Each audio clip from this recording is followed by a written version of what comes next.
We think our politicians like an argument, but if it's not an argument you can stick a flag on, most of them don't want to know.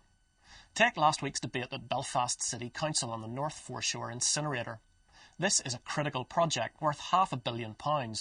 The environment, economy and infrastructure of the whole city, plus 10 neighbouring council areas, depend on it. But 19 of Belfast's 51 councillors didn't even bother showing up. What were they doing at 5 o'clock on a Tuesday that was more important? Even those who did show up seemed a little shy. The first vote was miscounted because, according to officials, councillors sat behind display panels left over from an earlier presentation. DUP councillor Sammy Wilson said he couldn't vote because of a possible conflict of interest with his role as Environment Minister. This is the same Sammy Wilson who has repeatedly defended lobbying his own planning officials on behalf of his own constituents. Does he now have a conflict over conflicts of interest? Sinn Féin councillor Michael Brown said his party couldn't vote yes because it has a national policy against incineration. Since adopting that policy in 2001, Sinn Féin has changed its policies on decommissioning, disbandment and policing. It has also managed to simultaneously oppose and support the euro either side of the national border. Why can't it be as pragmatic over clean power as it is over political power?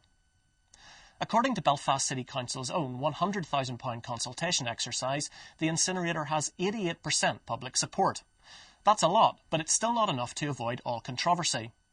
Incineration is also one of those issues like water fluoridation or Wi-Fi networks, which bring out the tinfoil hat brigade, and you wouldn't wish them on your worst enemy. But if Belfast's councillors were that afraid of controversy, let alone tinfoil hats, they'd hardly be in local politics in the first place. The real problem with the incinerator is that it's not controversial in a reliably tribal way. There is no orange-green split on the issue, and the site is on reclaimed and hence unclaimed land. So our political system has no way to digest it.